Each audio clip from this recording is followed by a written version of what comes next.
నీ తలరాతను నీవే రాసుకున్నావు. శ్రీకృష్ణుడు చెప్పిన 7 కర్మ సిద్ధాంత రహస్యాలు. 45 నిమిషాల జీవిత సత్యం.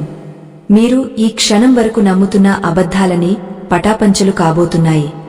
మీ జీవితంలో జరుగుతున్న ప్రతి అన్యాయానికి, ప్రతి కష్టానికి అసలు కారణం ఏమిటో తెలిస్తే మీరు నిశ్చేష్టులవుతారు. ఈ రహస్యం తెలియక కోట్లాది మంది తమ దురదృష్టాన్ని చూసి ఏడుస్తున్నారు. కాని ఈ రోజే, ఈ క్షణమే మీ తలరాతను మార్చుకునే అద్భుత అవకాశం మీ ముందుకు వచ్చింది. ఈ అమృతధారను మధ్యలో వదిలేస్తే మీ జీవితంలో ఒక గొప్ప నిధిని శాశ్వతంగా కోల్పోయినట్లే. మీ ఆత్మను మేల్కొలిపే ఈ ప్రయాణంలోకి అడుగుపెట్టండి.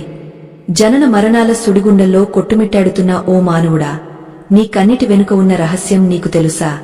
నీవు అనుభవిస్తున్న సంపద కాని, నీవు అనుభవిస్తున్న దారిద్ర్యం కాని ఆకాశం నుండి ఊడిపడినవి కావు. అవి నీవు గతంలో వేసుకున్న విత్తనాలే నేడు వృక్షాలై నీ ముందుకు వచ్చాయి.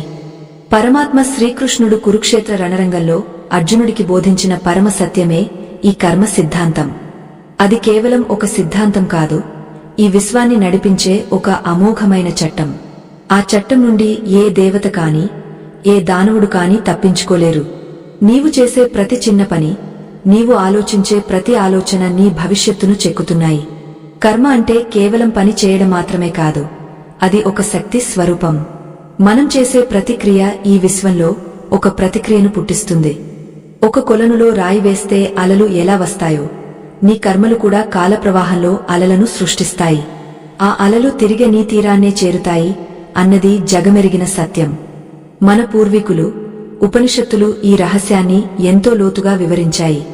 మనిషి తన తలరాతను బ్రహ్మ రాస్తాడని అనుకుంటాడు. కాని ఆ బ్రహ్మదేవుడు కూడా నీవు చేసిన పనులను బట్టే నీ నుదిటి మీద అక్షరాలను లిఖిస్తాడు. అందుకే నీ తలరాతను రాసే కలం నీ చేతిలోనే ఉంది. ఈ కర్మలను ప్రాచీన గ్రంథాలు 3 ప్రధాన భాగాలుగా విభజించాయి: సంచిత కర్మ, ప్రారబ్ధ కర్మ మరియు ఆగామి కర్మ. ఈ 3 పదాల వెనుక నీ జీవిత గమనమంతా దాగ ఉంది. సంచితము అంటే నీవు అనేక జన్మల నుండి పోగు చేసుకున్న కర్మల భాండాగారం. ఇది ఒక పెద్ద ధాన్యపు కొట్టు వంటిది. అక్కడ నీవు చేసిన మంచి పనులు, చెడు పనులు అన్నీ నిక్షిప్తమై ఉంటాయి. నీవు ఎప్పుడో కొన్ని వందల ఏళ్ల క్రితం చేసిన చిన్న తప్పు కూడా అక్కడ లెక్క ఉంటుంది. ఆ లెక్క తేలకుండా నీకు ఈ సంసార చక్రం నుండి విముక్తి కలగదు. ప్రారబ్ధము అంటే ఆ సంచిత కర్మల భాండాగారం నుండి ఈ జన్మ కోసం నీవు తెచ్చుకున్న భాగం. నీ ప్రస్తుత శరీరం, నీ తల్లిదండ్రులు, నీవు పుట్టిన ఇల్లు, నీ ఆయుష్ అన్నీ ఈ ప్రారబ్ధం మీద ఆధారపడి ఉంటాయి. విల్లు నుండి వదిలిన బాణం ఎలాగైతే వెనక్కి రాదో, ప్రారబ్ధం కూడా అలాగే అనుభవించక తప్పదు. నీవు కోరుకున్నా కోరుకోకపోయినా నీ జీవితంలోకి వచ్చే సుఖదుఃఖాలు ఈ ప్రారబ్ధ ఫలితాలే. అందుకే కొందరు పుట్టుకతోనే ధనవంతులుగా, మరికొందరు రోగులుగా పుడుతుంటారు. ఇది భగవంతుడి పక్షపాతం కాదు, నీవుగా తెచ్చుకున్న ఫలము. మరి ఆగామి కర్మ అంటే ఏమిటో తెలుసా? ఈ జన్మలో నీవు చేస్తున్న పనుల వల్ల భవిష్యత్తు కోసం జమ చేసుకుంటున్న కర్మ. ఇప్పుడు నీవు చేసే ప్రతి పని రేపు సంచిత కర్మలో కలుస్తుంది. అంటే నీవు నేడు చేసే ఆలోచనలు నీ రేపటి తలరాతను నిర్ణయిస్తున్నాయి. ఇది ఒక అంతులేని గొలుసు కట్టు వంటిది. ఈ గొలుసును తెంచుకోవడమే మోక్షం. పరమాత్మ శ్రీకృష్ణుడు చెప్పినట్లుగా కర్మను వదిలిపెట్టడం కాదు, కర్మఫలాన్ని వదిలిపెట్టడం ముఖ్యం. అప్పుడే నీవు ఈ కర్మ బంధాల నుండి విముక్తి పొందుతావు. ఒక మనిషి జీవితంలో ఈ కర్మలు ఎలా పనిచేస్తాయో అర్థం చేసుకోవాలంటే మనం ప్రకృతిని గమనించాలి. విత్తనం పాతినవాడు ఫలాన్ని ఆశించక తప్పదు. అది వేప గింజ అయితే చేదు వస్తుంది, మామిడి గింజ అయితే తీపి వస్తుంది. నీవు ఒకరిని మోసం చేసి సంపాదించిన ధనం నీకు సౌఖ్యాన్ని ఇస్తుందని అనుకోవడం భ్రమ. అది ఏదో ఒక రూపంలో నీ నుండి వెళ్లిపోవడమే కాదు, నీకు తీరని వేదనను మిగులుస్తుంది. అదే నీవు నిస్వార్థంగా చేసిన సాయం నీకు కవచంలా నిలబడి ఆపదలో కాపాడుతుంది. ఓ శ్రోతలారా, ఇప్పుడు మనం ఒక చిన్న గ్రామంలో ఉండే సోమయ్య అనే ఒక వర్తకుడి కథను విందాం. ఆయన ఎంతో ధనవంతుడు, నిత్యం దానధర్మాలు చేసే గుణవంతుడు. కాని ఆయన మనసులో ఒక తీరని వేదన ఉంది. ఎన్ని పూజలు చేసినా, ఎంతమంది వైద్యులను కలిసినా ఆయనకు సంతాన ప్రాప్తి కలగలేదు. లోకం ఆయనను అదృష్టవంతుడు అని అంటున్నా, తన ఇంట్లో వినిపించని పసిపాపల కిలకిలారావాల కోసం ఆయన రాత్రిళ్ళు కన్నీరు మున్నీరు అయ్యేవాడు. ఇది ఆయన ఈ జన్మలో చేసిన ఏ పాపం వల్ల జరిగింది అని అందరూ అనుకునేవారు. కాని కర్మ రహస్యం ఎంతో లోతైనది. అది ఈ జన్మకు మాత్రమే పరిమితం కాదు. సోమయ్య గత జన్మలో ఒక వేటగాడు. అడవిలో క్రూర మృగాలను వేటాడేవాడు. ఒకనాడు ఒక లేడిని వేటాడే క్రమంలో దాని పసి బిడ్డను తల్లి నుండి వేరుచేశాడు. ఆ పసి లేడి తల్లి కోసం అలమటించి ప్రాణాలు విడిచింది. ఆ తల్లి లేడి గుండె పగిలి చనిపోయింది.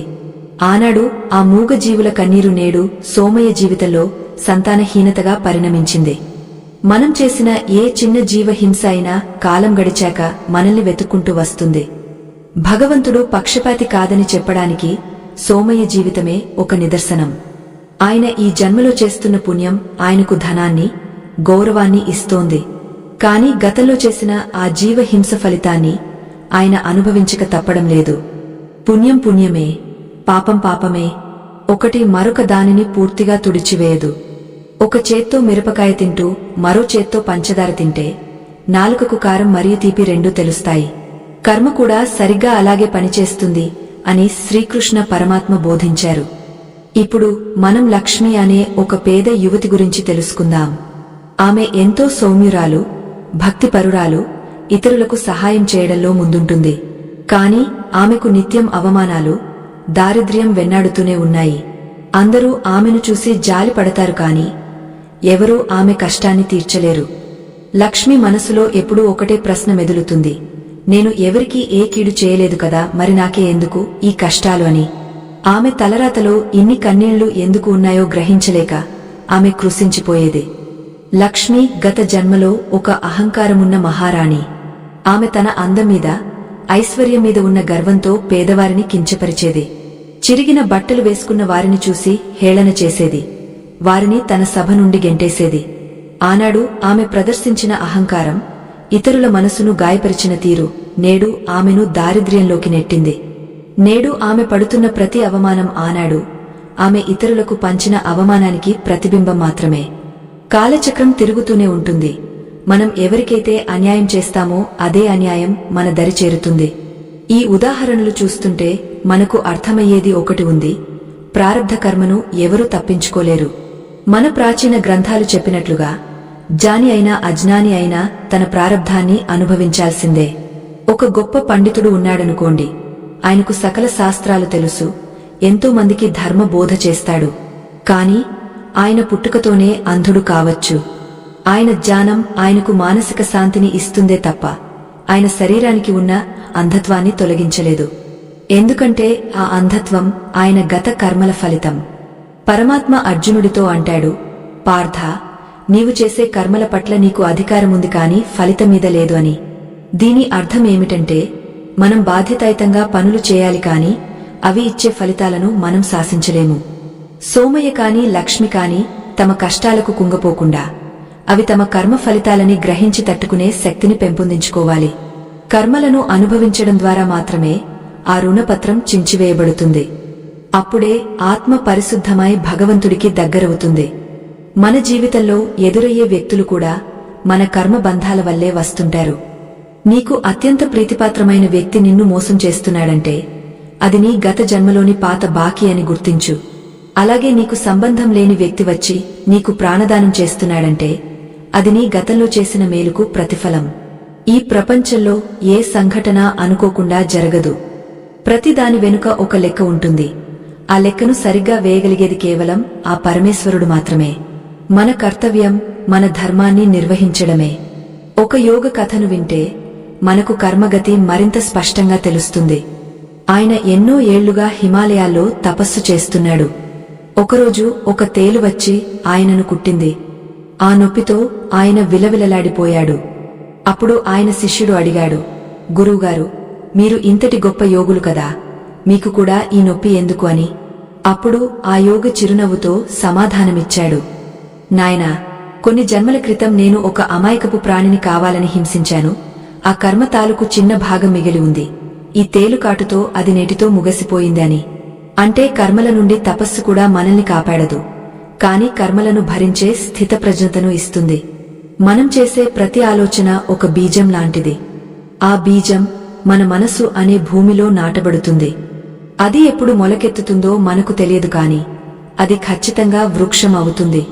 అందుకే మనం మన ఆలోచనలను కూడా నియంత్రించుకోవాలి. ఇతరులకు చెడు జరగాలని కోరుకోవడం కూడా ఒక పాపమే. అది కూడా ఆగామి కర్మ రూపంలో మన భవిష్యత్తును ప్రభావితం చేస్తుంది. ఈ సత్యాన్ని గ్రహించినవాడు ఎప్పుడూ అప్రమత్తంగా ఉంటాడు. మనం ఈరోజు అనుభవిస్తున్న కష్టాలు చూసి కుంగపోకుండా ఇది నా పాత రుణాల తీర్పు అని అనుకోవాలి. అదే సమయంలో రేపటి కోసం మంచి విత్తనాలు వేయాలి. శ్రీకృష్ణుడు చెప్పినట్లుగా కర్మయోగం అంటే ఫలితంపై ఆశ లేకుండా నీ పనిని నువ్వు భగవదర్పితంగా చేయడం. ఇలా చేయడం వల్ల కొత్త కర్మలు మనకు అంటుకోవు. పద్మపత్రం మీది నీటి చుక్కలాగా మనం ఈ ప్రపంచంలో ఉండాలి. నీరు ఆకును తాకుతుంది కాని దానికి అంటుకోదు. మనం కూడా కర్మలు చేయాలి కాని వాటి బంధనాల్లో చిక్కుకోకూడదు. ఇప్పుడు మరొక పాత్ర అయిన రాము అనే వ్యక్తి గురించి మాట్లాడుకుందాం. అతను ఒక సాధారణ రైతు, కాని ఎప్పుడూ తృప్తిగా ఉంటాడు. పంట పండినా పండకపోయినా అతను భగవంతుడిని నిందించడు. ఎందుకంటే అతను కర్మ సిద్ధాంతాన్ని తన జీవన శైలిగా మార్చుకున్నాడు. ఈ రోజు నా దగ్గర ఏముందో అది నేను తెచ్చుకున్నది, రేపు ఏముంటుందో అది నేను చేస్తున్నది అని అతను నమ్ముతాడు. ఈ విధమైన మానసిక పరిపక్వత కలగడమే నిజమైన ఆధ్యాత్మిక ప్రయాణం. మన తలరాతను మనమే రాసుకుంటామనే సత్యం ఎంత భయానకమో అంత ఆశావహమైనది కూడా.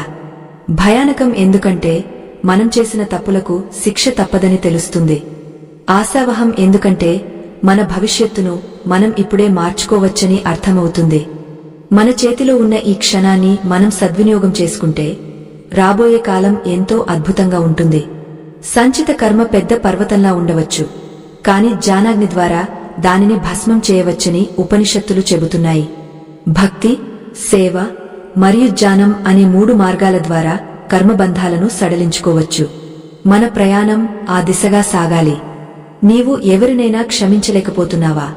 అయితే నీవు నీ కర్మ గొలుసును మరింత గట్టిగా చుట్టుకుంటున్నావు అని అర్థం.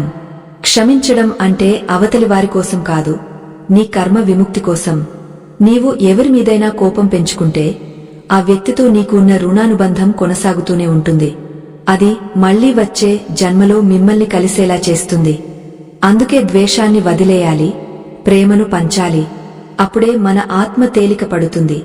ఈ సంసార సాగరాన్ని దాటడానికి మార్గం సుగమం అవుతుంది. ఈ ప్రపంచంలో ఏదీ శాశ్వతం కాదు, కాని మనం చేసే కర్మలు మాత్రం మనల్ని నీడలా అనుసరిస్తాయి. నీవు చనిపోయినప్పుడు నీ సంపద, నీ బంధువులు ఎవరూ నీ వెంటరారు. కేవలం నీవు చేసిన పుణ్య పాపాలు మాత్రమే నీ వెంట వస్తాయి. అవి నీ తదుపరి గమ్యాన్ని నిర్ణయిస్తాయి. అందుకే ప్రతి అడుగు వేసేటప్పుడు జాగ్రత్తగా ఉండాలి. నీవు చేస్తున్న పని ఇతరులకు మేలు చేస్తుందా లేదా కీడు చేస్తుందా అని ఆలోచించాలి. శ్రీకృష్ణుడు చెప్పిన 7 రహస్యాల్లో ఇది అతి ముఖ్యమైనదే. కర్మ సిద్ధాంతంలో మరొక గహనమైన రహస్యం ఏమిటంటే మనం చేసే పని కన్నా ఆ పని వెనుక ఉన్న ఉద్దేశ్యం చాలా బలమైనదే. ఒకే పనిని 2 వ్యక్తులు చేసినా వారి మనోభావాలను బట్టి ఫలితాలు వేర్వేరుగా ఉంటాయి.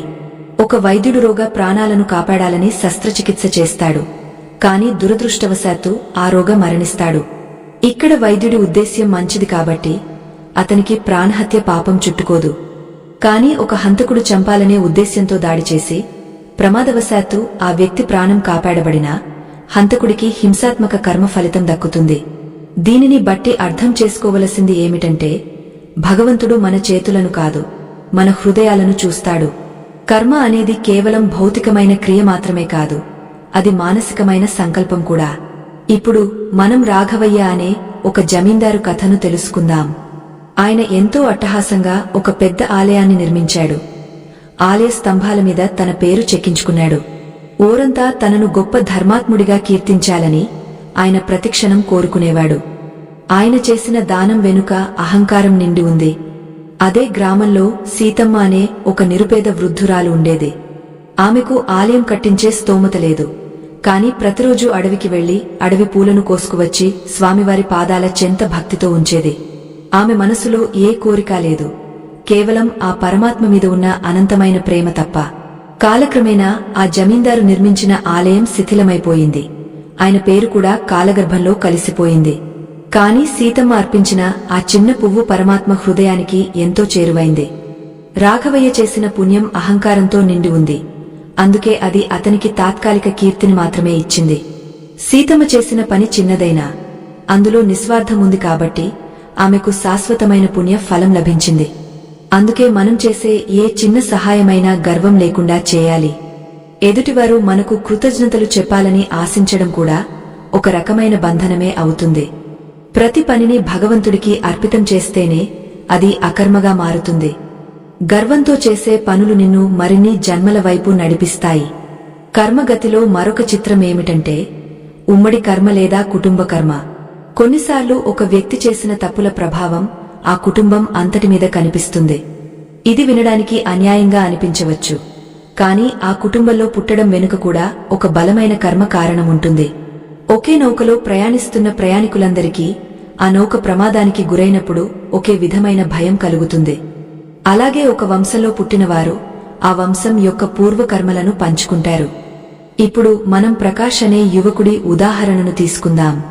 అతను ఎంతో బుద్ధిమంతుడు, ఏ తప్పు ఎరుగనివాడు. కాని అతని తండ్రి అక్రమ సంపాదనతో నిర్మించిన ఇంట్లో నివసిస్తూ ఆ సంపదను అనుభవిస్తున్నాడు. తండ్రి చేసిన పాపం నేరుగా ప్రకాష్కు అంటకపోయినా ఆ పాపపు సొమ్ముతో పెరగడం వల్ల అతని జీవితంలో తెలియని అడ్డంకులు ఎదురవుతున్నాయి. తన ప్రమేయం లేకపోయినా అతను ఆ వాతావరణం యొక్క ప్రభావాన్ని ఎదుర్కోవాల్సి వస్తోంది. తండ్రి అప్పు కొడుకు తీర్చాల్సి వచ్చినట్లుగానే కర్మల లెక్కలు కూడా సాగుతాయి. దీనిని మనం రుణానుబంధం అని కూడా అనవచ్చు. మనం ఎవరితో కలిసి జీవిస్తున్నామో, ఎవరి దగ్గర పని చేస్తున్నామో వారి కర్మలతో మన కర్మలు పెనవేసుకుంటాయి. అందుకే సత్సంగం లేదా మంచి వ్యక్తుల సాంగత్యం ఎంతో ముఖ్యం అని పెద్దలు చెబుతారు.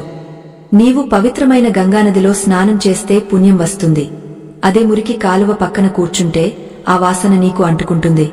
నీవు ఏమీ చేయకపోయినా నీవు ఉన్న ప్రదేశం యొక్క కర్మ నిన్ను ప్రభావితం చేస్తుంది. మంచి వ్యక్తుల సాంగత్యం సగం కర్మలను హరిస్తుంది.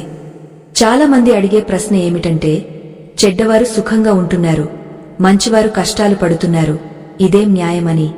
దీనికి సమాధానం కర్మల పరిపక్వతలో ఉంటుంది. ఒక రైతు పొలంలో గంజాయి మొక్కలు, పండ్ల మొక్కలు రెండూ నాటాడు అనుకుందాం. గంజాయి మొక్కలు త్వరగా పెరుగుతాయి, కాని అవి విషతుల్యమైనవి. పండ్ల మొక్కలు పెరగడానికి సమయం పడుతుంది, కాని అవి తీయని ఫలాలను ఇస్తాయి. కర్మ ఫలితం కూడా తక్షణమే రాదు, అది కాలక్రమేణా పండుతుంది. చెడ్డవారు అనుభవిస్తున్న సుఖం వారి గత జన్మల్లో చేసుకున్న పుణ్యం యొక్క చివరి నిల్వలు. అది అయిపోగానే వారు పాతాళానికి పడిపోతారు. మంచివారు పడుతున్న కష్టాలు వారి పాత పాపాలను కడిగివేస్తున్న ప్రక్రియ. ఒక్కసారి ఆ కర్మ క్షయమైపోతే వారి జీవితం నందనవనంలా మారుతుంది. కర్మ అనేది తక్షణ ఫలితాన్ని ఇచ్చే యంత్రం కాదు, అది ఒక విత్తనం లాంటిది. అది మొలకెత్తడానికి తగిన కాలం, వాతావరణం రావాలి. కాబట్టి నేడు నీవు చూస్తున్నది పూర్తి చిత్రం కాదు, అది ఒక భాగం మాత్రమే. మనం కర్మను అర్థం చేసుకునేటప్పుడు సమిష్టి కర్మ గురించి కూడా ఆలోచించాలి. దేశాలు, సమాజాలు కూడా తమ సామూహిక చర్యల ద్వారా కర్మలను పోగు చేసుకుంటాయి. యుద్ధాలు, కరువు కాటకాలు వంటివి సమాజం చేసిన తప్పుల ఫలితంగా సంభవిస్తాయి. వీటిలో అమాయకులు కూడా బలవుతుంటారు, కాని వారి ఆత్మ ప్రయాణంలో అది కూడా ఒక భాగమే అవుతుంది. ఈ రహస్యం తెలిసినవాడు ఎప్పుడూ లోక కళ్యాణం కోసం ప్రార్థిస్తాడు. అందరూ సుఖంగా ఉండాలని కోరుకోవడం వల్ల మన కర్మ భారం తగ్గుతుంది. ఇప్పుడు మనం ఒక వైద్యశాలలో పనిచేసే రాధ అనే పరిచారిక గురించి మాట్లాడుకుందాం. ఆమె రాత్రింబవళ్లు రోగులకు సేవ చేస్తూ ఉంటుంది. ఆమెకు తన కుటుంబం నుండి పెద్దగా మద్దతు లేదు. ఆమె భర్త ఎప్పుడు వ్యసనాలకు బానిసాయి ఆమెను ఇబ్బంది పెడుతుంటాడు. కాని రాధ ఎప్పుడూ తన బాధ్యతను విస్మరించదు. ఆమె చేసే ఆ నిస్వార్థ సేవ ఆమె చుట్టూ ఒక రక్షణ కవచాన్ని నిర్మిస్తోంది. ఆ కవచం ఆమెను భవిష్యత్తులో రాబోయే పెద్ద ప్రమాదాల నుండి కాపాడుతుంది. ఒకవైపు కష్టమున్నా మరోవైపు పుణ్యం తోడవుతోంది. కర్మ ఫలితం ఒక్కోసారి వేరే రూపంలో మన ముందుకు వస్తుంది.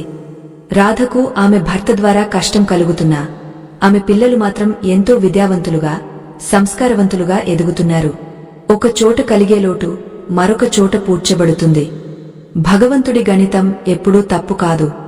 మనం చేసే పుణ్యం వృథా పోదు, అది ఏదో ఒక మార్గంలో మనకు మేలు చేస్తుంది. ఈ నమ్మకమే మనల్ని ధర్మపథంలో నడిపించాలి. నీవు ఇచ్చే ప్రతి రూపాయి నీవు చేసే ప్రతి సాయం నీ దగ్గరకు తిరిగి వస్తుంది. మనం ఎవరికైనా హాని చేసినప్పుడు అది కేవలం వారికే కాదు, ప్రకృతికి కూడా వ్యతిరేకంగా చేసినట్లే. ప్రకృతి మనకు అద్దం లాంటిది. మనం ఏది ఇస్తే దానిని తిరిగి ఇస్తుంది. నీవు ఒక పక్షిని బంధిస్తే నీ స్వేచ్ఛ కూడా ఏదో ఒక రూపంలో హరించబడుతుంది. నీవు ఒక చెట్టును నరికితే నీ ప్రాణవాయువుకు ముప్పు ఏర్పడుతుంది. ఈ ప్రపంచంలో ప్రతి ప్రాణి, ప్రతి వస్తువు ఒకదానితో ఒకటి అనుసంధానమై ఉన్నాయి. కర్మ ఈ అనుసంధానాన్ని నడిపించే సూత్రం. ఒక ప్రాణికి కలిగించే నొప్పి నీకే తిరిగి తగులుతుంది. మరి ఈ కర్మ బంధాల నుండి బయటపడటం ఎలా అని మీరు అడగవచ్చు. దానికి శ్రీకృష్ణుడు చూపిన మార్గం నిష్కామ కర్మ. అంటే పని చేయాలి కాని ఫలితం మీద మమకారం ఉండకూడదు. ఒక ఉద్యోగ కేవలం ఆదాయం కోసం పని చేస్తాడు, అది సకామ కర్మ. కాని ఒక తల్లి తన బిడ్డ కోసం ఏ ఆశ లేకుండా పనిచేస్తుంది, అది నిష్కామ కర్మ. మన జీవితంలో చేసే ప్రతి పనిని ఆ తల్లి ప్రేమతో, భగవంతుడి సేవగా భావించి చేస్తే కర్మలు అంటవు. ఇది అగ్నిలో కాలిన విత్తనం లాంటిది, అది మళ్లీ మొలకెత్తదు. కర్మ గొలుసును తెంచడానికి జ్ఞానం అనే కత్తి కావాలి. నేను ఈ శరీరాన్ని కాదు, నేను ఆత్మను అనే ఎరుక కలిగినప్పుడు కర్మలు నిన్ను తాకవు. ఒక చలనచిత్రంలో నటుడు కష్టాలు పడుతున్నట్లు నటిస్తాడు, కాని అతనికి తెలుసు తను కేవలం నటిస్తున్నానని. అలాగే మనం కూడా ఈ ప్రపంచంలో మన పాత్రను పోషించాలి తప్ప ఆ పాత్రతో పూర్తిగా ఐక్యమైపోకూడదు. ఈ స్థితిని చేరుకోవడమే మానవ జన్మ యొక్క పరమార్థం. కర్తృత్వ భావన వీడితే కర్మ ఫలితం మనల్ని బంధించదు. కర్మ సిద్ధాంతం మనకు భయాన్ని కాదు, బాధ్యతను నేర్పాలి. నా జీవితానికి నేనే బాధ్యుడిని అనే స్పృహ కలిగినప్పుడు మనం ఇతరులను నిందించడం మానేస్తాం. ఎదుటివారి మీద ద్వేషం పెంచుకోవడం వల్ల మన కర్మభారాన్ని పెంచుకుంటున్నాం అని గ్రహించాలి. శాంతిగా, ధర్మబద్ధంగా జీవించడం వల్ల మనం మన తలరాతను బంగారు అక్షరాలతో రాసుకోవచ్చు. ఈ రహస్యాలను ఆచరణలో పెట్టినప్పుడే మనకు నిజమైన మోక్షం సిద్ధిస్తుంది. ప్రతి క్షణం ఒక కొత్త ప్రారంభం అని గుర్తుంచుకో. కర్మ ప్రవాహం కేవలం చేతలతోనే ఆగపోదు. మన మనసులో మెదిలే ప్రతి ఆలోచన కూడా ఒక కర్మగా మారుతుంది. ఒకరిని నోటితో దూషించడం ఎంత పాపమో, మనసులో వారి చెడును కోరుకోవడం కూడా అంతే దోషం. బయట ప్రపంచానికి నీవు కనిపించకపోవచ్చు కాని నీ లోపల ఉన్న పరమాత్మకు నీ ప్రతి ఆలోచన స్పష్టంగా కనిపిస్తుంది. మనోకర్మ అనేది అదృశ్యంగా ఉండి నీ భవిష్యత్తును శాసిస్తుంది. ఒకానొక కాలంలో గంగానది తీరాన ఒక గొప్ప వేదాంతి ఉండేవారు. ఆయనకు సకల వేదాలు కొట్టిన పిండి, నిత్యం గంగా స్నానం చేస్తూ జపతపాలు నిర్వహించేవారు. అదే గ్రామంలో ఒక సాధారణ కూలి ఉండేవాడు. అతనికి ఏ మంత్రాలు రావు, కాని ఆ కూలి మనస్సు ఎప్పుడూ భగవంతుడి నామస్మరణతో నిండి ఉండేది. వేదాంతి తన పాండిత్యం పట్ల అహంకారంతో ఎప్పుడూ ఇతరులను తక్కువ చేసేవాడు. ఆ వేదాంతి మనసులో తనకన్నా గొప్పవాడు ఎవరూ లేరని గర్వముండేది. నిరుపేదలను చూసినప్పుడు వారిని అసహించుకునేవాడు. పైన చూస్తే ఆయన చేసేవి అన్ని పుణ్యకార్యాలే కాని లోపల కుళ్ళు నిండి ఉంది. చివరకు ఆయనకు స్వర్గం లభించలేదు. ఎందుకంటే ఆయన మనసులో పుట్టిన ఆ అహంకారం ఆయన చేసిన పుణ్యాన్ని హరించివేసింది. కేవలం బాహ్య ఆచారాలు నిన్ను ఉద్ధరించలేవు అని ఈ కథ చెబుతోంది. కాని ఆ సాధారణ కూలి తన కష్టార్జితంలో కొంత భాగాన్ని నిత్యం ఆకలితో ఉన్న వారికి పంచేవాడు. తనకు ఏమీ తెలియదనే వినయం అతనిలో ఉండేది. ఆయన చేసిన చిన్న చిన్న పనులు ఆయన సంచిత కర్మను కడిగివేశాయి. భగవంతుడు నీ పాండిత్యాన్ని చూడడు, నీలోని ఆర్తిని మాత్రమే చూస్తాడు. అందుకే నీవు చేసే ప్రతి పనిలో భక్తిని, ప్రేమను జోడించడం నేర్చుకోవాలి. నిస్వార్థమే కర్మ బంధాల నుండి విముక్తిని ఇస్తుంది. ఇప్పుడు మనం రవి అనే ఒక యువకుడి గురించి చెప్పుకుందాం. అతను ఎంతో క్రమశిక్షణ కలిగినవాడు, ఎప్పుడూ ఇతరులకు అపకారం చేయలేదు. కాని ఒకరోజు అనుకోకుండా ఒక పెద్ద ప్రమాదానికి గురై తన కాలును కోల్పోయాడు. ఆ సమయంలో రవి ఎంతో కుమిలిపోయాడు. నేనెవరికి ఏ హాని చేయలేదు కదా, మరి నాకే ఎందుకు ఇలా జరిగింది అని దైవాన్ని నిలదీశాడు. మన కంటికి కనిపించేది అల్పం, అగోచరంగా ఉన్నది అనంతం. రవి గత జన్మలో ఒక పశువుల కాపరిగా ఉన్నప్పుడు క్రూరంగా ఒక ఆవు కాలును విరగొట్టాడు. ఆవు పడ్డ వేదన ఆ కాలంలోనే కర్మగా రవి ఖాతాలో చేరింది. అది ఎన్నో జన్మల తర్వాత ఈనాడు ప్రారబ్ధమై రవిని వెతుక్కుంటూ వచ్చింది. మనం చేసే ఏ నేరమైనా కాలం దాన్ని మర్చిపోదు. అది వడ్డీతో సహా తిరిగి ఇవ్వాల్సిందే అని ప్రకృతి సిద్ధాంతం చెబుతోంది. మన కర్మ ఫలితం మనల్ని వెతుక్కుంటూ వస్తుంది. మరి ఇలాంటి కష్టాలను ఎదుర్కొన్నప్పుడు మనం ఏం చేయాలి అని మీరు అడగవచ్చు. రవి ఆ పరిస్థితిని దైవ నిర్ణయంగా స్వీకరించాడు. తన తప్పును తెలుసుకోలేకపోయినా అది తన కర్మ ఫలితమేనని గుర్తించాడు. అప్పుడు అతని మనసులో ఒక రకమైన శాంతి కలిగింది.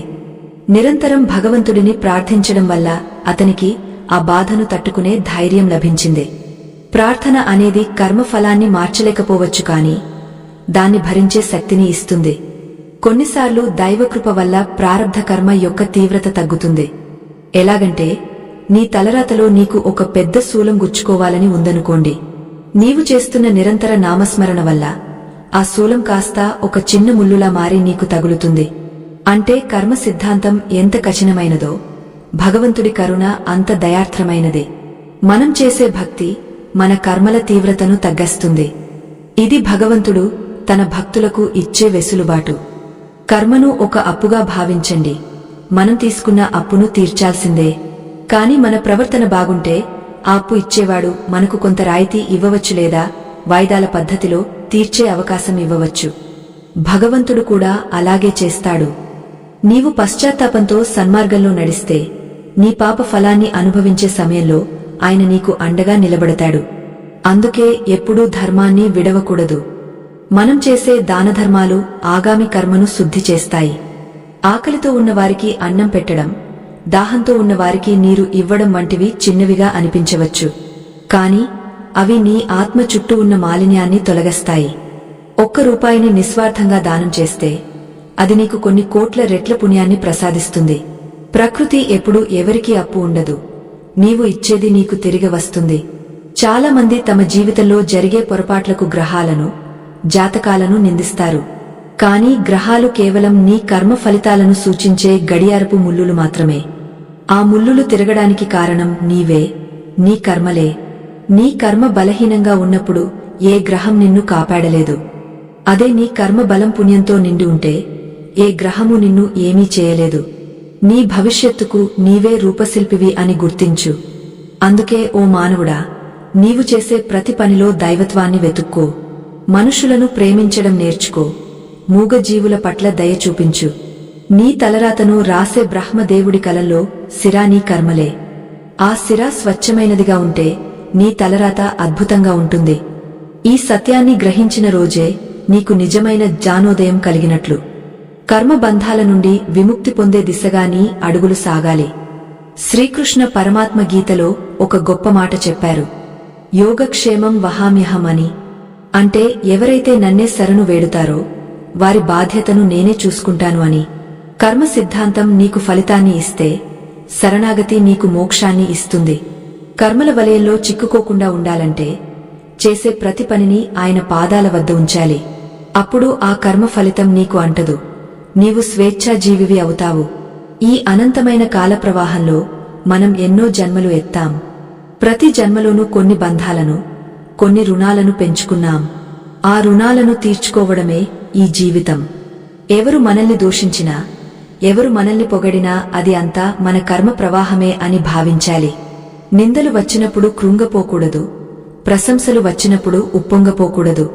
ఈ సమతుల్యతనే స్థితప్రజ్ఞత అంటారు. ఇది నీ ఆత్మకు శాంతిని ఇస్తుంది.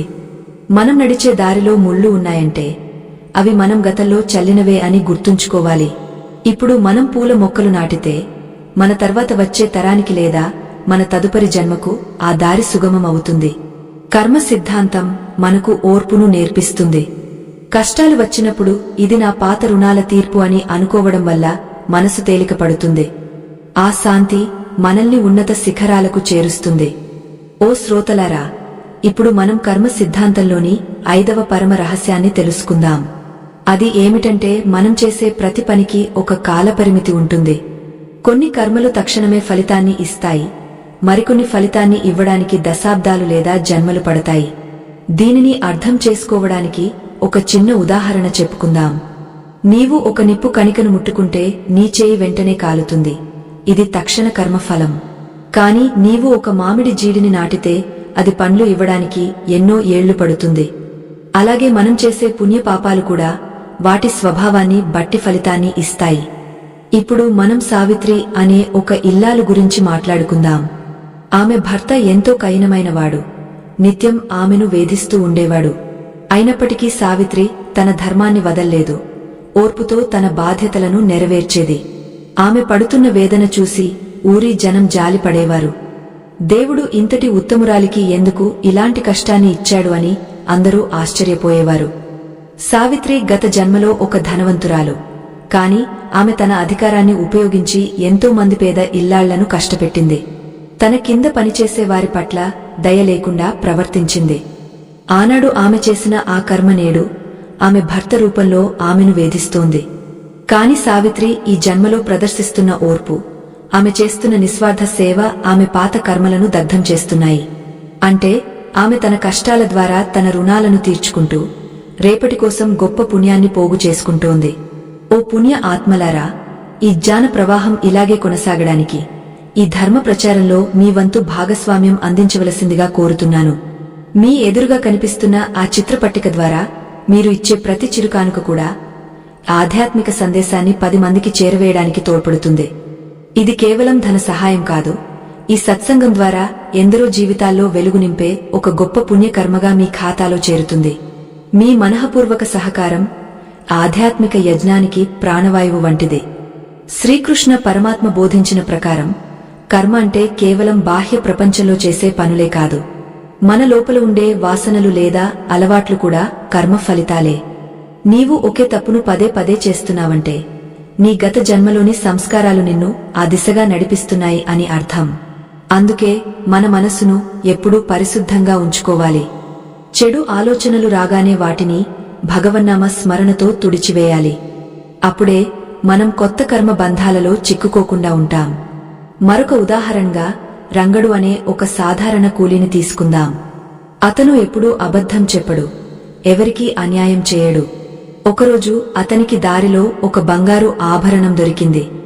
దానిని అమ్మితే అతని జీవితం మారిపోతుంది, అతని దారిద్ర్యం తీరిపోతుంది. కాని రంగడు అది తన కష్టం కాదని, అది తనది కాదని గ్రహించి దానిని యజమానికి తిరిగి ఇచ్చేశాడు. ఇక్కడ రంగడు తన ఆగామి కర్మను ఎంతో ఉన్నతంగా మార్చుకున్నాడు. ఆ ఒక్క నిర్ణయం అతని రాబోయే జన్మలను సుఖమయం చేస్తుంది. కర్మ సిద్ధాంతం మనకు ఇచ్చే గొప్ప అవకాశమేమిటంటే, గతాన్ని మనం మార్చలేము కాని భవిష్యత్తును మనం నిర్మించుకోవచ్చు. నీవు గడిచిన కాలంలో చేసిన తప్పులకు పశ్చాత్తాపం చెందితే ఆ పాప భారం కొంతవరకు తగ్గుతుంది. పశ్చాత్తాపం అనేది ఒక గొప్ప ప్రాయశ్చిత్తం. అది గంగా స్నానం చేసినట్లు నీ ఆత్మను శుద్ధి చేస్తుంది. కాని ఆ పశ్చాత్తాపం నిజాయితీగా ఉండాలి. మళ్లీ అదే తప్పు చేయకూడదనే సంకల్పం బలంగా ఉండాలి. కొందరు మనుషులు తమకు కలిగిన కష్టాలకు భగవంతుడిని నిందిస్తూ ఉంటారు. నాకే ఎందుకు ఇలా జరిగింది, నేను ఏం తప్పు చేశాను అని ప్రశ్నిస్తుంటారు. కాని వాస్తవానికి భగవంతుడు మన కర్మలను చూసే సాక్షి మాత్రమే. ఆయన ఒక న్యాయమూర్తి లాంటివాడు. మనం చేసిన పనులను బట్టి తీర్పు ఇస్తాడు. ఒకవేళ నీవు ఎదుటివారికి అన్యాయం చేసి ఉంటే ఆ అన్యాయం నీ దగ్గరకు రాకుండా ఆపడం దైవానికి కూడా సాధ్యం కాదు. ఎందుకంటే ఆయన తన చట్టాన్ని తానే ఉల్లంఘించడు. మనం చేసే ప్రతి కర్మ ఒక శక్తిగా మారి ఈ విశ్వంలో నిక్షిప్తమవుతుంది. అది తిరిగా మన దగ్గరకు రావడానికి సిద్ధంగా ఉంటుంది. ఎలాగంటే మనం పంపిన ఉత్తరం సరైన చిరునామాకు ఎలా చేరుతుందో మన కర్మలు కూడా మనల్ని వెతుక్కుంటూ వస్తాయి. వేల ఆవుల మందలో కూడా దూడ తన తల్లిని ఎలా గుర్తుపడుతుందో నీ కర్మ కూడా కోట్లాది మందిలో నిన్ను సరిగా గుర్తిస్తుంది. దీని నుండి తప్పించుకోవడం ఎవరి తరము కాదు. కాబట్టి జాగ్రత్తగా మెలగాలి. ప్రతి మనిషి తన జీవితంలో ఎదుర్కొనే సమస్యలకు పరిష్కారం తన కర్మల్లోనే ఉంటుంది. నీవు ఎదుటివారిని ప్రేమిస్తే నీకు ప్రేమ దక్కుతుంది. నీవు ఎదుటివారిని గౌరవిస్తే నీకు గౌరవం లభిస్తుంది. ఇది ఒక అద్దం లాంటిది. అద్దం ముందు నీవు నవ్వితే అది నవ్వుతుంది. నీవు కోపంగా చూస్తే అది కూడా కోపంగానే చూస్తుంది. కాబట్టి లోకాన్ని మార్చడం కంటే ముందు నిన్ను నీవు మార్చుకో. నీ కర్మలు మారితే నీ ప్రపంచం మారిపోతుంది, నీ తలరాత మారిపోతుంది. పురాణాలలో ధ్రువుడి కథ మనకు ఒక గొప్ప పాఠ్యాన్ని నేర్పుతుంది. తన తండ్రి తొడమీద కూర్చునే అవకాశం దక్కనప్పుడు ఆ చిన్న బాలుడు తన కర్మను నిందించుకోలేదు. బదులుగా తన తలరాతను మార్చగల శక్తి ఉన్న ఆ పరమాత్మ కోసం తపస్సు చేశాడు. ఫలితంగా అతను నక్షత్ర మండలం అంత ఎత్తుకు ఎదిగాడు. అంటే తీవ్రమైన సాధన ద్వారా, అచంచలమైన భక్తి ద్వారా ప్రారబ్ధాన్ని కూడా ఎదిరించవచ్చని ధ్రువుడు నిరూపించాడు. మన సంకల్పం బలంగా ఉంటే ఏదైనా సాధ్యమే. మనం ఈరోజు చేస్తున్న పనులే రేపు మన పిల్లలకు వారసత్వంగా అందుతాయి. పుణ్యవంతులైన తల్లిదండ్రుల నీడలో పెరిగే పిల్లలు ఎంతో అదృష్టవంతులు. అది కూడా ఆ పిల్లల పూర్వజన్మ సుకృతమే. అందుకే మనం మంచి పనులు చేయడం వల్ల మనతో పాటు మన చుట్టూ ఉన్నవారు కూడా సుఖంగా ఉంటారు. కర్మ అనేది ఒక వ్యక్తిగత విషయం మాత్రమే కాదు, అది ఒక సామాజిక బాధ్యత కూడా. నీవు చేసే మంచి పని ఈ సమాజంలో ఒక మంచి అలవాటును సృష్టిస్తుంది. జీవితం ఒక ఆట వంటిది. అందులో నియమాలు కర్మలే. ఆటను సరిగ్గా ఆడితే గెలుస్తావు, తప్పులు చేస్తే ఓడిపోతావు. కాని ఈ ఆటలో ఒక ప్రత్యేకత ఉంది. ఓడిపోయిన ప్రతిసారి నీకు మళ్లీ గెలిచే అవకాశం లభిస్తుంది. ఆ అవకాశమే ఈ మానవ జన్మ. ఈ జన్మలోనైనా కర్మ రహస్యాలను తెలుసుకుని జాగ్రత్తగా అడుగులు వెయ్యి. నీవు రాసుకునే తలరాతలో కన్నీళ్లు ఉండకూడదు, కేవలం ఆనందమే ఉండాలి. ఆ దిశగా నీ ప్రయాణం సాగాలని ఆ పరమాత్మను కోరుకుందాం. శ్రీకృష్ణుడు అర్జునుడికి చెప్పిన 7 రహస్యాలలో 6వది అతి ముఖ్యమైనదే. అదేమిటంటే అంటిముట్టనట్లుగా ఉండటం. తామరాకు మీద నీటి చుక్క ఎలాగైతే అంటుకోకుండా ఉంటుందో, మనం కూడా సంసారంలో ఉంటూనే బంధాలకు దూరంగా ఉండాలి.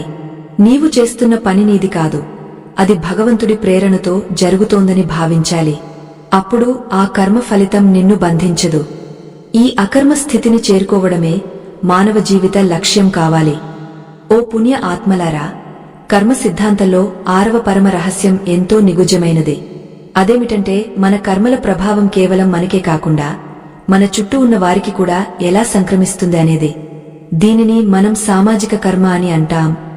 మనం ఒక తప్పు చూసి కూడా మౌనంగా ఉంటే ఆ తప్పులో మనకు కూడా భాగముంటుంది. భీష్మ పితామహుడు ద్రౌపది వస్త్రాపహరణ సమయంలో మౌనంగా ఉన్నందుకు కురుక్షేత్ర రణరంగంలో అంపశయ్యపై పడి ఆ కర్మను అనుభవించాల్సి వచ్చింది. అంటే అన్యాయాన్ని ఎదిరించకపోవడం కూడా ఒక నేరమే. ఇప్పుడు మనం వేణు అనే ఒక వ్యాపారవేత్త కథను తెలుసుకుందాం. అతను ఎంతో తెలివైనవాడు. తన వ్యాపారాన్ని విస్తరించడానికి ఎన్నో అబద్ధాలు చెప్పేవాడు. కల్తీ వస్తువులను అమ్మి కోట్లు సంపాదించాడు. కాని సమాజంలో మాత్రం గొప్ప దాతగా పేరు తెచ్చుకున్నాడు. అతను చేసే దానధర్మాలు ఆ పాపపు సొమ్ముతో చేసినవి కాబట్టి అతనికి పుణ్యం రాకపోగా ఆ పాప ఫలితం వడ్డీతో సహా పెరుగుతూ పోయింది. తన తప్పులు ఎవరికీ తెలియవు అని వేణు ఎంతో ధీమాగా ఉండేవాడు. కాని కాలం తన లెక్కను సరిగ్గా వేస్తోంది. అకస్మాత్తుగా ఒకరోజు వేణుకు తీరని అనారోగ్యం కలిగింది. అతను సంపాదించిన కోట్లాది రూపాయలు ఆ వ్యాధిని నయం చేయలేకపోయాయి. చివరకు అతను తన కంటి ముందే తన సామ్రాజ్యం కూలిపోవడం చూశాడు. ఇక్కడ మనం గమనించాల్సింది ఏమిటంటే, కర్మ ఫలితం మనకు అత్యంత ప్రియమైన వస్తువు రూపంలోనే మన నుండి దూరం అవుతుంది. వేణుకు డబ్బు అంటే ప్రాణం. అందుకే ఆ డబ్బే అతనికి శాంతిని ఇవ్వలేకపోయింది. అక్రమంగా సంపాదించిన ఏదీ మనతో శాశ్వతంగా ఉండదు. అది ఏదో ఒకనాడు విషమై మనల్ని దహిస్తుంది. మరొక వైపు మాలతి అనే ఒక సామాన్య మహిళ గురించి చెప్పుకుందాం. ఆమె ఒక పాకశాలలో భోజనం వండి పెడుతుంటుంది. ఆమెకు వచ్చే జీతం చాలా తక్కువ. కాని ఆమె ఆ పిల్లలందరినీ తన బిడ్డల్లా భావించి ఎంతో ప్రేమతో శుచిగా వంట చేసేది. ఆ పిల్లల కడుపు నిండినప్పుడు వారి ముఖాల్లో కనిపించే తృప్తి మాలతి ఆత్మకు ఎంతో సంతృప్తిని ఇచ్చేది. మాలతికి తెలియకుండానే ఆమె ఆ పిల్లల ఆశీస్సుల ద్వారా ఒక పెద్ద పుణ్యనిధిని సంపాదించుకుంది. ఆ పుణ్యమే ఆమె కుటుంబానికి ఒక రక్షణ కవచంలా మారింది. ఒకసారి మాలతి కొడుకు ఒక పెద్ద ప్రమాదానికి గురయ్యాడు. వైద్యులు ఆశలు వదులుకున్నారు. కాని ఊహించని విధంగా అతను ప్రాణాలతో బయటపడ్డాడు. ఇది కేవలం అదృష్టం కాదు, మాలతి నిస్వార్థంగా చేసిన ఆ సేవా ఫలమే ఆమె బిడ్డను కాపాడింది. కర్మ అంటే కేవలం శిక్షించడం మాత్రమే కాదు, అది నిన్ను కాపాడటం కూడా అని మాలతి జీవితం మనకు నిరూపిస్తుంది. మనం చేసే ప్రతి మంచి పని భవిష్యత్తులో మనకు ఆపద్బాంధవుడిలా నిలుస్తుంది. అందుకే ఫలితం ఆశించకుండా చేసే సేవకు అనంతమైన శక్తి ఉంటుంది. శ్రీకృష్ణ పరమాత్మ బోధించిన 7 రహస్యాలలో 6వది ఏమిటంటే, ఇతరులను నిందించడం వల్ల వారి కర్మ మనకు అంటుకుంటుంది. నీవు ఎవరినైనా అనవసరంగా దూషిస్తే లేదా వారిమీద చాడీలు చెబితే వారి ఖాతాలో ఉన్న పాపంలో కొంత భాగం నీకు వస్తుంది. అందుకే పరనింద అనేది ఒక భయంకరమైన పాపం. మనం ఎవరినీ విమర్శించకూడదు, ఎందుకంటే వారి కర్మలు ఏమిటో, వారు ఏ పరిస్థితుల్లో అలా ప్రవర్తిస్తున్నారో మనకు తెలియదు. మౌనంగా ఉండటం వల్ల మన కర్మలను మనం కాపాడుకోవచ్చు. దీనికి ఉదాహరణగా ఒక గ్రామంలో ఉండే ఒక ముసలివాడి కథ చెప్పుకుందాం. ఆయన ఎప్పుడూ ఎవరితోనూ మాట్లాడేవాడు కాదు, నిరంతరం దైవ ధ్యానంలో ఉండేవాడు. ఊరి జనం ఆయనను పిచ్చివాడని హేళన చేసేవారు, రకరకాల మాటలు అనేవారు. కాని ఆయన ఎప్పుడూ ఎదురు సమాధానం చెప్పలేదు. అలా జనం అన్న ప్రతి మాట ద్వారా ఆ జనం యొక్క పుణ్యం ఆయనకు చేరింది. ఆయన చేసిన చిన్న చిన్న పాపాలు వారి ఖాతాలోకి వెళ్లిపోయాయి. చివరకు ఆయన ఎంతో ప్రశాంతంగా దైవ సన్నిధికి చేరుకున్నాడు. మనం చేసే ప్రతి పనిలో 3 రకాల దోషాలుండే అవకాశముంది. అవి కాయిక, వాచిక, మానసిక దోషాలు. శరీరం ద్వారా చేసేది కాయికం, మాట ద్వారా చేసేది వాచికం, ఆలోచన ద్వారా చేసేది మానసికం. ఈ మూడింటిలోనూ అప్రమత్తంగా ఉండాలి. నీవు ఒకరిని కొట్టకపోయినా నీ మాటలతో వారి మనసును గాయపరిస్తే అది కూడా ఒక పెద్ద కర్మగా మారుతుంది. కత్తితో చేసిన గాయం మానుతుంది కాని మాటతో చేసిన గాయం ఆత్మను పీడిస్తుంది. ఆ పీడన నీకు కర్మబంధంగా మారుతుంది. చాలా మంది అడుగుతుంటారు, మేము ఎంతో మందికి సహాయం చేస్తున్నాం కాని మాకు ఎందుకు అపకారం జరుగుతోంది అని. దీనికి సమాధానమేమిటంటే, నీవు ఈ జన్మలో చేస్తున్న సహాయం నీ భవిష్యత్తును బాగుచేస్తుంది, కాని నీవు ఇప్పుడు అనుభవిస్తున్న అపకారం నీ గత జన్మలోని బాకీ. ఆ బాకీ తీరిపోయే వరకు నీవు ఓర్పుగా ఉండాలి. ఒక ధనవంతుడు బ్యాంకు నుండి అప్పు తీసుకుని తర్వాత వ్యాపారంలో ఎంతో లాభం సంపాదించినా పాత అప్పు కట్టక తప్పదు కదా. అలాగే నీ జీవితంలో పాత కర్మల అప్పులు తీరుతున్నాయని భావించాలి. కర్మ సిద్ధాంతం మనకు గొప్ప ఓర్పును, సహనాన్ని నేర్పుతుంది. ఎవరైనా మనకు అపకారం చేస్తే అది మన కర్మ ఫలితమేనని గ్రహించి వారిని క్షమించాలి. మనం వారిని తిరిగి దండిస్తే మళ్లీ కొత్త కర్మను సృష్టించుకున్నట్లే. క్షమించడం ద్వారా నీవు ఆ కర్మ గొలుసును అక్కడితో తెంచేస్తున్నావు. ఆ వ్యక్తికి అందాల్సిన శిక్షను ప్రకృతి చూసుకుంటుంది. నీవు మాత్రం నీ మనస్సును ప్రశాంతంగా ఉంచుకోవాలి. బుద్ధుడు, క్రీస్తు వంటి మహాత్ములు ఈ క్షమాగుణం ద్వారానే కర్మలను జయించారు. మనం పుట్టినప్పటి నుండి చనిపోయే వరకు చేసే ప్రయాణంలో ఎన్నో మలుపులు ఉంటాయి. ఈ మలుపులన్నీ మన కర్మగతిని బట్టే మారుతుంటాయి. నీవు ఒక అడవిలో దారి తప్పితే దిక్సూచి ఎలాగైతే దారిని చూపిస్తుందో, ఈ కర్మ రహస్యాల జ్ఞానం నీ జీవితానికి దిక్సూచిలా పనిచేస్తుంది. నీ తలరాతను నీవే రాసుకుంటావనే సత్యం నిన్ను భయపెట్టకూడదు. అది నీకు స్వేచ్ఛను ఇవ్వాలి. ఎందుకంటే నీ చేతుల్లోనే నీ గమ్యం ఉంది. నీవు నీ అడుగులను సరిచేసుకుంటే నీ లక్ష్యం సులభంగా చేరుకోవచ్చు. ఈ ప్రపంచంలో ఏదీ ఉచితంగా రాదు, అలాగే ఏదీ ఊరికే పోదు. నీవు సంపాదించిన జ్ఞానం, నీవు చేసిన పుణ్యం నీ ఆత్మతో పాటు మరుసటి జన్మకు కూడా వస్తాయి. అందుకే భౌతిక సంపద కంటే ఆధ్యాత్మిక సంపదను పెంచుకోవడం ముఖ్యం. ధనం ఇక్కడే ఉండిపోతుంది, కాని నీ సంస్కారం నీ వెంట వస్తుంది. నీవు ఎక్కడికి వెళ్లినా నీ కర్మలే నీకు తోడుగా ఉంటాయి. ఆ కర్మలు మిత్రులుగా ఉండాలా లేదా శత్రువులుగా ఉండాలా అనేది నీవు నేడు చేసే పనుల మీద ఆధారపడి ఉంటుంది. ఓ మానవుడా, నీవు చేసే ప్రతి పనిని ఒక పూజగా భావించు. నీవు రోడ్డు మీద నడుస్తున్నప్పుడు ఒక రాయిని పక్కకు తొలగించినా అది ఒక మంచి కర్మ అవుతుంది. ఆ రాయి వల్ల వేరే ఎవరికైనా తగిలే దెబ్బను నీవు ఆపినట్లే కదా. అటువంటి చిన్న చిన్న పనులే నీ జీవితంలో పెద్ద మార్పులను తెస్తాయి. భగవంతుడు అణువులోనూ ఉంటాడు, బ్రహ్మాండంలోనూ ఉంటాడు. నీవు చేసే ప్రతి చిన్న పనిని ఆయన గమనిస్తూనే ఉంటాడు. ఆ నమ్మకంతో జీవిస్తే నీ జీవితం ధన్యమవుతుంది. మనం ఎప్పుడూ ఇతరులతో మనల్ని మనం పోల్చుకోకూడదు. వాడు అన్యాయం చేసి సుఖంగా ఉన్నాడని నీవు బాధపడకు. అది వారి ప్రారబ్ధం, వారు అనుభవిస్తున్నారు. నీ ప్రయాణం నీ కర్మల మీద ఆధారపడి ఉంటుంది. నీవు నీ ధర్మాన్ని పాటిస్తూ ముందుకు సాగాలి. సూర్యుడు తన పని తాను చేస్తాడు, చంద్రుడు తన పని తాను చేస్తాడు. ఎవరి కర్మలు వారివి. నీవు నీ ఆత్మను పరిశుద్ధం చేసుకోవడం మీద దృష్టి పెట్టాలి. అప్పుడే నీవు నిజమైన సుఖాన్ని పొందగలవు. కర్మచక్రం నుండి విముక్తి పొందడానికి జ్ఞానం ఒక్కటే మార్గం. నేను చేస్తున్నాను అనే అహంకారాన్ని వదిలేయాలి.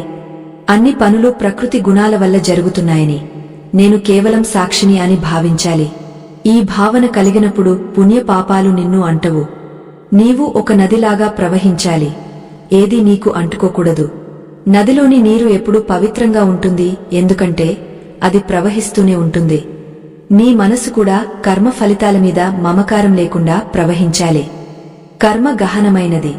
అది అంతుచిక్కని కాలసర్పం వంటిది. కాలమనే చక్రం తిరుగుతున్న కొద్దీ మన కర్మల లెక్కలు కూడా మారుతూ ఉంటాయి. ఇప్పుడు మనం 7వ పరమ రహస్యాన్ని తెలుసుకుందాం. అది ఏమిటంటే కర్మ విముక్తికి మార్గం కేవలం జ్ఞానం మాత్రమే. కటిక చీకటిలో ఉన్న గదిలోకి ఒక చిన్న దీపం వస్తే చీకటి ఎలా మాయమవుతుందో, కొన్ని జన్మల పాపమైనా సరే జ్ఞానోదయం కలిగితే అలా పటాపంచలైపోతుంది. ఈ జ్ఞానమే నిన్ను కర్తృత్వ భావన నుండి విముక్తుడిని చేస్తుంది. ఇప్పుడు మనం గోపాల్ అనే ఒక సాధారణ వ్యక్తి కథను విందాం. అతను తన జీవితమంతా కష్టపడి సంపాదించాడు. కాని చివరకు తన సొంత బిడ్డలే అతన్ని ఇంటి నుండి గెంటివేశారు. ఆ సమయంలో గోపాల్ ఎంతో విలపించాడు, దేవుడిని దూషించాడు. కాని ఒక మహానుభావుడి పరిచయం అతని జీవితాన్ని మార్చివేసింది. ఆ గురువు గోపాల్కు ఒక సత్యాన్ని బోధించారు. నాయనా, నీవు ఎవరికో ఇచ్చావు అని అనుకుంటున్నావు, కాని అది నీవు గతంలో తీసుకున్న అప్పును తిరిగి చెల్లించావు మాత్రమే అని. ఆ మాట వినగానే గోపాల్ మనసులోని భారం తగ్గిపోయింది. అంటే తన బిడ్డలు తనను మోసం చేయలేదని, తన పాత రుణాన్ని వారు వసూలు చేసుకున్నారని అతను గ్రహించాడు. ఎప్పుడైతే ఆ గ్రహింపు కలిగిందో అతనిలో ద్వేషం పోయి ప్రశాంతత నెలకొంది. ఇది కర్మను జయించడం అంటే. పరిస్థితులను మార్చడం మన చేతుల్లో ఉండకపోవచ్చు, కాని ఆ పరిస్థితులను చూసే కోణాన్ని మార్చుకోవడం వల్ల మనం కర్మ బంధాల నుండి విముక్తి పొందవచ్చు. మనసు మారితే మనుగడ మారుతుంది. ఇప్పుడు మనం గౌరీ అనే ఒక సాధ్వి గురించి తెలుసుకుందాం. ఆమె చిన్నతనం నుండి ఎన్నో కష్టాలను అనుభవించింది, కాని ఎప్పుడూ తన ధర్మాన్ని తప్పలేదు. ఒకనాడు ఆమెకు ఒక గొప్ప అవకాశం వచ్చింది. తనను ఇబ్బంది పెట్టిన వారికి కీడు చేసే శక్తి ఆమెకు లభించింది. కాని గౌరీ ఆ శక్తిని ఉపయోగించలేదు. పైగా వారిని క్షమించి వారికి మేలు చేసింది. ఇక్కడ గౌరీ ఒక అద్భుతం చేసింది. ఆమె తన కర్మచక్రాన్ని అక్కడితో ఆపివేసింది. ప్రతీకారం తీర్చుకుంటే ఆ చక్రం మళ్లీ తిరుగుతుంది, కాని క్షమిస్తే అది ఆగపోతుంది. క్షమించడం అనేది బలహీనత కాదు, అది ఆత్మ యొక్క అత్యున్నత శక్తి. నీవు ఎవరినైనా క్షమించినప్పుడు నీవు కేవలం వారినే కాదు, నిన్ను నీవు కూడా ఆ కర్మ బంధం నుండి విడుదల చేసుకుంటున్నావు. శ్రీకృష్ణ పరమాత్మ కురుక్షేత్రంలో అర్జునుడికి ఇదే బోధించాడు. నీవు కేవలం నీ ధర్మాన్ని నిర్వర్తించు, ఫలితమీద మమకారం వదిలేయని. అటాచ్మెంట్ లేదా మమకారం లేని చోట కర్మ అంటుకోదు. ఒక యోగలాగా నిశ్చలంగా ఉంటూ నీ పనులు నీవు చేసుకుంటూ వెళ్ళాలి. మరొక ఉదాహరణగా ఒక గ్రామంలో ఉండే వైద్యుడు మాధవయ్యను తీసుకుందాం. ఆయన పేదలకు ఉచితంగా వైద్యం చేసేవారు, కాని ఎప్పుడూ తన పేరు కోసం ఆశపడలేదు. ఆయన చేసిన సేవ వల్ల ఎంతో మంది ప్రాణాలు నిలబడ్డాయి. ఒకరోజు ఆయనకు ఒక పెద్ద ప్రమాదం జరిగింది, కాని విచిత్రంగా ఆయనకు ఒక్క చిన్న గీత కూడా పడలేదు. ఆ సమయంలో అందరూ అది భగవంతుడి లీల అని అనుకున్నారు. కాని అది ఆయన నిరంతరం చేసిన నిష్కామ కర్మ ఫలితంగా ఏర్పడిన రక్షణ కవచం. మనం చేసే ప్రతి మంచి పని మన చుట్టూ ఒక పాజిటివ్ ఎనర్జీని లేదా సానుకూల శక్తిని నిర్మిస్తుంది. అది మనల్ని ఆపద సమయంలో నీడలా కాపాడుతుంది. నీవు భగవంతుడిని నమ్మినా నమ్మకపోయినా కర్మ సిద్ధాంతం మాత్రం నిన్ను వదలదు. అది ఒక శాశ్వతమైన చట్టం. నీవు చేసే ప్రతి ఆలోచన ఒక తరంగంలా విశ్వంలోకి వెళుతుంది. అది తిరిగా నీ మనసునే చేరుతుంది. అందుకే లోకమంతా మంచి జరగాలని కోరుకోవడం వల్ల మనకే మేలు జరుగుతుంది. చాలా మంది అడుగుతుంటారు, మరి మా తలరాతను మేము ఎలా మార్చుకోవాలి అని.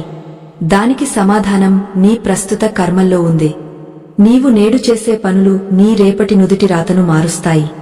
ఒక మనిషి తన ప్రారబ్ధాన్ని అనుభవిస్తూనే తన ఆగామి కర్మను అద్భుతంగా నిర్మించుకోవచ్చు.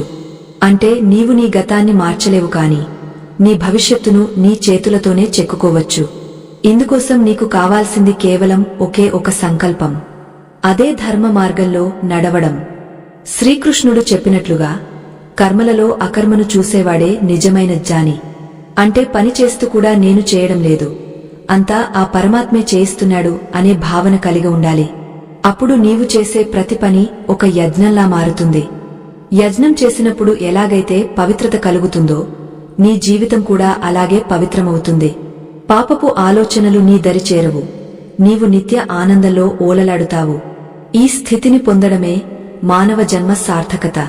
ఇప్పుడు మనం మరొక పాత్ర అయిన సుబ్బయ్య గురించి మాట్లాడుకుందాం. అతను ఒక అటవీ అధికారి, ఎంతో నిజాయితీగా పనిచేసేవాడు.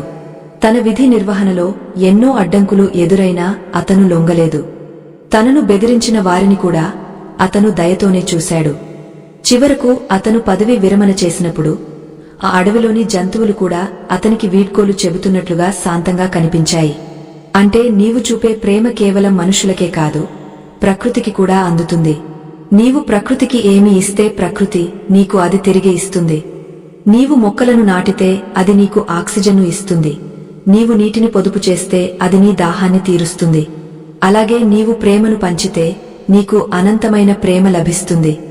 కర్మ అనేది ఒక వ్యక్తిగత విషయం మాత్రమే కాదు, అది విశ్వవ్యాప్తమైన బంధం. మనం అందరం ఒకరితో ఒకరం అనుసంధానమై ఉన్నాం. ఒకరికి కలిగే నొప్పి మనందరినీ ప్రభావితం చేస్తుంది. ఈ సత్యాన్ని గ్రహించి మెలగాలి. చాలామంది తమ కష్టాలకు కారణం ఇతరులే అని భావిస్తూ వారి మీద ద్వేషం పెంచుకుంటారు. కాని వాస్తవానికి ఎవరూ మనకు సుఖాన్ని కాని దుఃఖాన్ని కాని ఇవ్వలేరు. మన కర్మలే ఇతరుల రూపంలో వచ్చి మనకు ఫలితాలను ఇస్తాయి. ఒక వ్యక్తి నిన్ను తిడుతున్నాడు అంటే అది నీ పాత కర్మ అతడి ద్వారా నీకు చేరుతోంది అని అర్థం.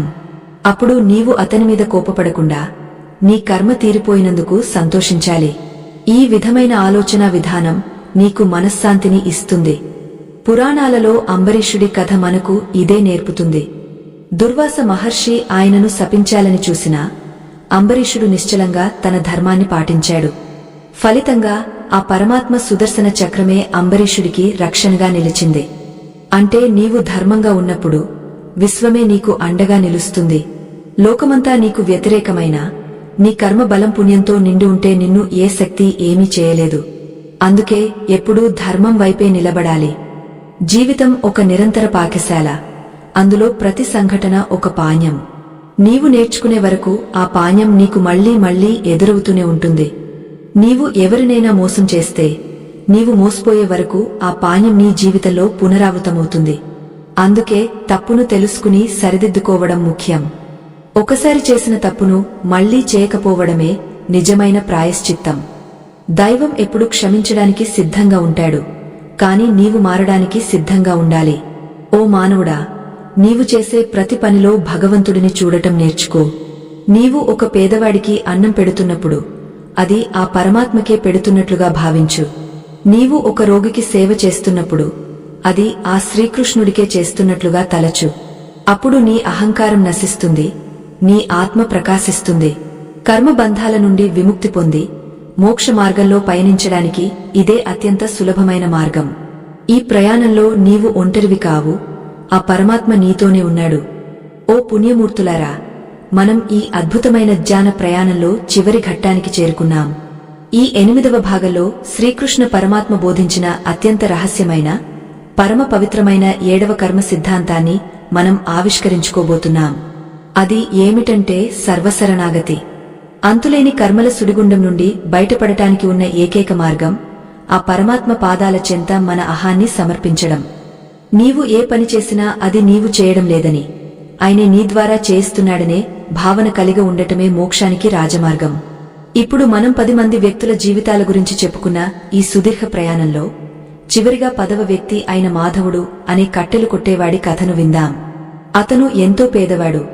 రోజంతా అడవిలో కష్టపడితేనే కాని అతనికి పూట గడవదు. కాని మాధవుడి ముఖంలో ఎప్పుడూ ఒక వింతైన ప్రశాంతత, వెలుగు ఉండేవి. అతను కట్టెలు కొడుతున్నప్పుడు కూడా రామనామాన్ని స్మరిస్తూ ఈ పని కూడా ఆ భగవంతుడి సేవ అని భావించేవాడు. అతనికి ఆకలి వేసినా ఎండ కాసినా అది ఆ దేవుడి ప్రసాదంగానే స్వీకరించేవాడు. ఒకనాడు ఆ ఊరి రాజు అడవికి వేటకు వచ్చి దారి తప్పిపోయాడు. అలసిపోయి ఉన్న రాజుకు మాధవుడు తన దగ్గర ఉన్న కొద్దిపాటి నీటిని, ఆహారాన్ని ఎంతో వినయంగా అందించాడు. రాజు సంతోషించి అతనికి ఎంతో ధనాన్ని ఇవ్వజూపాడు. కాని మాధవుడు దానిని సున్నితంగా తిరస్కరించాడు. ప్రభు, నాకు ఎంత కావాలో ఆ పరమాత్మ ముందే నిర్ణయించాడు. మీరు ఇచ్చేది కూడా ఆయన ఇస్తేనే నాకు అందుతుంది అని బదులిచ్చాడు. ఆ మాటలోని లోతైన అర్థాన్ని చూసి రాజు ఆశ్చర్యపోయాడు. మాధవుడు తన ప్రారబ్ధ కర్మను ఏమాత్రం నిరసించకుండా అనుభవిస్తూనే తన ఆత్మను పరమాత్మతో అనుసంధానం చేసుకున్నాడు. అతని వద్ద సంచిత కర్మల పర్వతముండవచ్చు, కాని అతని అనన్యమైన భక్తి ఆ పర్వతాన్ని మంచులా కరిగించివేసింది. జ్ఞానాగ్ని ద్వారా కర్మలను భస్మం చేయడం అంటే ఇదే. నీవు చేస్తున్న పనిలో దైవత్వాన్ని చూసినప్పుడు ఆ పని వల్ల కలిగే పాప పుణ్యాలు నిన్ను తాకవు. ఇది ఒక అద్భుతమైన స్థితి. ఇక్కడ కర్త లేడు, కేవలం క్రియ మాత్రమే ఉంటుంది. ఓ శ్రోతలారా, ఈ సుదీర్ఘ ప్రయాణంలో మనం కర్మల తీరుతెన్నులను ఎంతో లోతుగా తెలుసుకున్నాం. ఈ అమృత జ్ఞానాన్ని మీకు అందించడానికి మేము చేస్తున్న ఈ చిన్న ప్రయత్నం మీకు నచ్చినట్లయితే మీ మనసులోని భావాలను మాకు తెలియజేయండి. మీ మద్దతు ఈ ధర్మ ప్రచారానికి ఎంతో అవసరం. ఈ రోజు మీరు విన్న ఈ మాటలు మీ జీవితంలో మార్పు తెస్తాయని మేము నమ్ముతున్నాం. ఈ ఆధ్యాత్మిక సేవలో మీరు కూడా భాగస్వాములు కావాలని కోరుకుంటూ ఈ సందేశాన్ని ఇతరులకు కూడా చేరవేయండి. శ్రీకృష్ణుడు అర్జునుడితో అంటాడు, సర్వధర్మాన్ పరిత్యజ్య మామేకం శరణం వ్రజాని. అంటే అన్ని ధర్మాలను, బాధ్యతలను నాకే వదిలేసి నన్ను ఒక్కడినే శరణు వేడు, నేను నిన్ను సర్వ పాపాల నుండి విముక్తుడిని చేస్తాను అని. దీని అర్థం పనులు మానేయమని కాదు, పనుల వెనుక ఉన్న ఫలితాన్ని, అహంకారాన్ని నా దగ్గర వదిలేయమని. ఎప్పుడైతే మనం నేను అనే భావాన్ని చంపుకుంటామో అప్పుడే కర్మ బంధాలు తెగపోతాయి. అప్పుడే మనిషి అసలైన స్వేచ్ఛను అనుభవిస్తాడు. మనం ఇప్పటివరకు చూసిన 10 మంది వ్యక్తుల జీవితాల్లోని సంఘటనలు మనకు ఒకటే చెబుతున్నాయి. నీ తలరాతను నీవే రాసుకున్నావు, కాని దానిని మార్చుకునే శక్తి కూడా నీ దగ్గరే ఉంది. సంచిత కర్మ అనేది నీ గతం, ప్రారబ్ధం అనేది నీ వర్తమానం, ఆగామి అనేది నీ భవిష్యత్తు. నీ వర్తమానంలో నీవు చేసే పవిత్రమైన పనులే నీ భవిష్యత్తును అద్భుతంగా మారుస్తాయి. భగవంతుడు ఎప్పుడూ నీకు తోడుగానే ఉంటాడు, కాని నీవు ఆయన వైపు ఒక్క అడుగు వేయాలి. జీవితం ఒక నిరంతర ప్రవాహం, అందులో మనం ఒక బిందువులం మాత్రమే. ఈ ప్రవాహంలో మునిగిపోకుండా ఉండాలంటే భక్తి అనే నావను ఆశ్రయించాలి. కర్మ సిద్ధాంతం నిన్ను భయపెట్టడానికి కాదు, నిన్ను జాగృతం చేయడానికి. నీవు చేసే ప్రతి చిన్న సాయం, నీవు మాట్లాడే ప్రతి మంచి మాట విశ్వంలో ఒక గొప్ప శక్తిగా మారుతుంది. ఆ శక్తి నీకు ఆపద సమయంలో అండగా నిలుస్తుంది. అందుకే ఎప్పుడూ మంచిని కోరుకో, మంచే చేయి. నీవు పడుతున్న ప్రతి కష్టం వెనుక ఒక రహస్యముంది. అది నిన్ను మరింత దృఢంగా మార్చడానికే. బంగారం అగ్నిలో కాలితేనే ఆభరణం అవుతుంది, అలాగే ఆత్మ కర్మల అగ్నిలో తపించి పరిశుద్ధమవుతుంది. ఈ సత్యాన్ని గ్రహించినవాడు సుఖదుఃఖాలకు అతీతంగా ఉంటాడు. నీవు నేడు అనుభవిస్తున్న కన్నీళ్లు రేపటి నీ ఆనందానికి పునాది కావచ్చు. భగవంతుడి మీద నమ్మకముంచు, ఆయన నీ భారాన్ని మోయడానికి సిద్ధంగా ఉన్నాడు. ఈ 45 నిమిషాల ప్రయాణం నీ జీవితంలో ఒక కొత్త వెలుగును నింపిందని ఆశిస్తున్నాను. కర్మల వలయంలో చిక్కుకున్న మనిషికి జ్ఞానమే విముక్తిని ఇస్తుంది. నీవు ఈ వీడియోను ఇక్కడి వరకు చూశావు అంటే నీవు ఆ పరమాత్మ అనుగ్రహానికి పాత్రుడివి అని అర్థం. నీ తలరాతను బంగారు అక్షరాలతో రాసుకోవడానికి నీకు ఈ రోజే ఒక అవకాశం లభించింది. ఆ అవకాశాన్ని సద్వినియోగం చేసుకో, ధర్మపథంలో పయనించు. చివరగా ఒక శక్తివంతమైన సత్యాన్ని గుర్తుంచుకో, నీవు ఏది ఇస్తే అది నీకు తిరిగి వస్తుంది. అది ఈ రోజైనా కావచ్చు లేదా మరో జన్మలోనైనా కావచ్చు, కాని ఏదీ వృథా పోదు. నీవు ప్రేమను ఇస్తే ప్రేమను పొందుతావు, విద్వేషాన్ని ఇస్తే విద్వేషాన్ని పొందుతావు. కాబట్టి లోకాన్ని ప్రేమతో జయించు. నీ కర్మలే నీకు శ్రీరామరక్ష. ఈ కర్మ సిద్ధాంత రహస్యాలను ఆచరిస్తూ పరిపూర్ణమైన జీవితాన్ని గడపాలని మనస్ఫూర్తిగా కోరుకుంటున్నాను. మీ ఆత్మను మరింత ఉన్నతంగా తీర్చిదిద్దే మరో ప్రత్యేక వీడియో మా ఛానల్లో సిద్ధంగా ఉంది. అది మీ జీవితంలోని మిగిలిన సందేహాలను కూడా పటాపంచలు చేస్తుంది. ఆ అద్భుతమైన ఆధ్యాత్మిక చర్చను కూడా తప్పక వీక్షించండి. దైవ చింతనతో కూడిన జీవితమే ధన్యమైన జీవితం. ఎప్పుడూ భగవంతుడిని స్మరిస్తూ సన్మార్గంలో నడుస్తూ మోక్ష దిశగా అడుగులు వేయండి. మీ జీవితం సుఖశాంతులతో విరాజిల్లాలని ఆకాంక్షిస్తూ సెలవు తీసుకుంటున్నాను. మరణం నీ దేహానికి మాత్రమే, నీ ఆత్మకు కాదు. నీవు చేసిన కర్మలు నీ ఆత్మకు తోడుగా నిలిచి నిన్ను ఉన్నత లోకాలకు తీసుకెళ్తాయి. కర్మ అనేది ఒక బంధం మాత్రమే కాదు, అది నిన్ను దైవానికి చేర్చే ఒక నిచ్చెన కూడా.